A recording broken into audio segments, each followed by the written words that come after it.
Welcome back once again to Neil Oliver Live. My next guest this evening was a young child, a toddler really, when she began learning at first hand what can happen when people stop thinking for themselves and merely do as they are told by the authorities.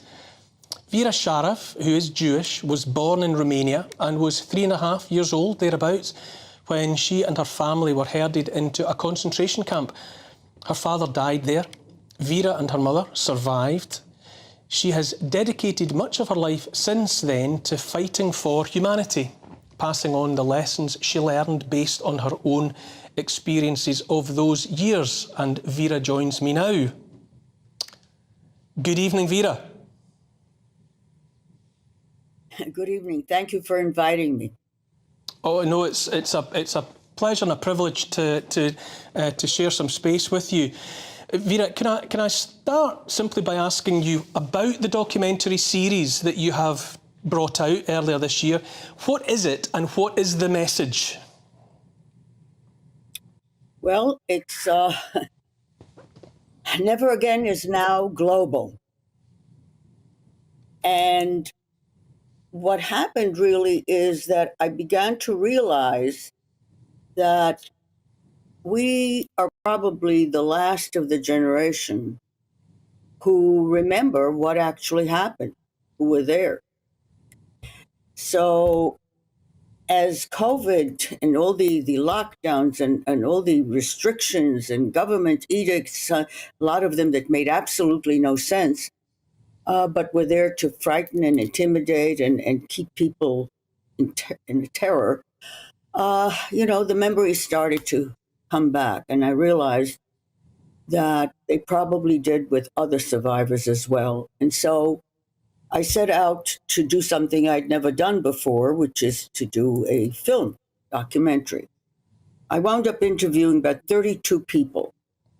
They include survivors, children of survivors, grandchildren of survivors, as well as, scientists and doctors. But the stars of the film really are the survivors, the families, and also several German people whose families also remember and were involved in some way or other. And then some of them include the nephew of Sophie and Hans Scholl, who were two young medical students, belonged to what was called the White Rose. And all they did was spread mimeographed sheets asking German people, don't obey. This isn't the kind of government you want. This isn't how you want to live. Well, they were exposed to the Gestapo and they were beheaded. But they are a symbol that German children study about. They learn about the heroism of Sophie and Hans Scholl. Well, right now, that heroism isn't showing up too well.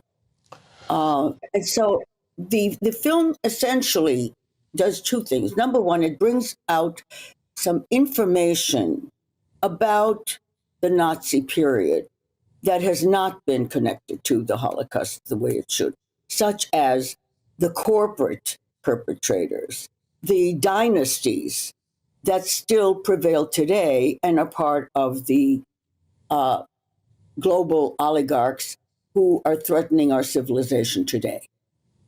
So that continuum is something we document in the film. Vera, can I just ask as well? You've spoken fiercely over the years about the way it's effectively forbidden, or at the very least discouraged, to draw comparisons between what happened in Germany in the 1930s and modern events. Why do you think that seeing links in this way has been made so controversial? Precisely because if people would study history, why is it that history isn't studied? People study history, they will recognize similarities, patterns, just as I do. I mean, this is not something, you don't have to be a genius to do this. You really just have to know the grounding. And once you do, then that opens up people to ask questions that they don't want to answer today. The fear is that if people really recognize that some of the patterns that were set in motion in January 1933, when Hitler first took power, until 1941-42, when the actual Holocaust, the genocide, was in industrial force, then they might stop obeying and realize that the guns are now pointing at us today.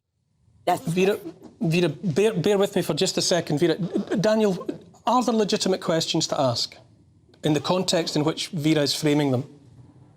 Well, look, you've got to have great respect for Vera, a Holocaust survivor, and her memories and her reflections on what happened. You've got to have great respect for that. But any suggestion that tries to draw a comparison between power structures in Nazi Germany in the 1930s and the management of the pandemic today is actually completely out of order and bonkers.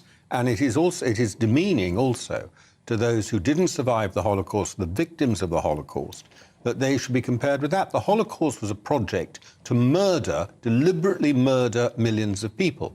However ill-managed it was, people running the response to the pandemic were, in their own minds at least, doing their best to try and save lives. Vera, no comparison. Vera, back to you. Out of order, bonkers, demeaning. How do you respond to that from Daniel Moylan, from the House of Lords in the UK? Well, I beg to differ, because the disrespect to the victims is to make the Holocaust irrelevant to history and to today. The Holocaust is the most relevant thing to what has happened today. Medicine under the Nazis was weaponized for the machinery as it was today. It is without the medical establishment going along with the restrictions, with the mandates, this would not be happening today. You would not be having suddenly died suddenly of myocarditis. You wouldn't have children being exposed to an experimental gene transfer technology that has never been used in humans. They are the guinea pigs. What kind of a society is it when children were being warned that if they see grandma, they might cause her death? For heaven's sakes. This is an attempt to abolish all moral and human values. And that's where the parallel really sticks. Ingrid Tarrant is with me too. Vera, how do you react to listening to what Vera has to say, and in particular in response to Daniel saying that it's bonkers? What's your response to that? My response? Well, I have to say straight off, I wasn't vaccinated, and I know Vera exactly, no, I don't know exactly, I can draw from what you're saying the parallels on this, because I was completely vilified. I was, like you were singled out for being Jewish, and therefore you were segregated.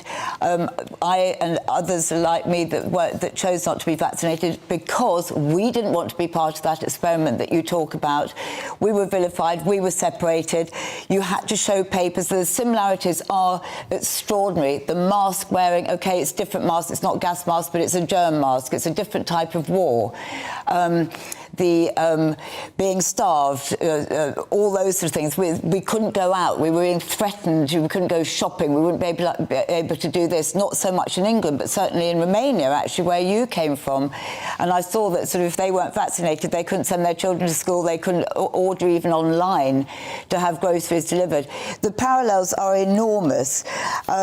This constant state of fear that you lived in during that time, the freedom of choice. Luckily, I've started to look into what your whole life and how it started, and your instinct to say no, and how that really saved your life, because the boat the children were in got torpedoed and everything. And we need to follow our gut instincts, and it's very, very powerful. And I 100% see the parallels here, which is why it's such a sensitive subject, and that's why people don't want to allow you to draw. Dr. Mengele, Thanks, you know. Thanks, Ingrid. Sorry. Thanks, Ingrid. Vera Sharav, honestly, I feel a very instinctive need to hear 10 times as much of your testimony as I've been able to listen to tonight. But again, can I just say it's a real privilege to hear you speak and to hear the reflections that you have to make about what you're seeing around you. And you know, I hope that people get to see this documentary series. Never Again is now global. Thank you, Vera Sharav, for being with me this evening. Thank you for letting me speak my mind.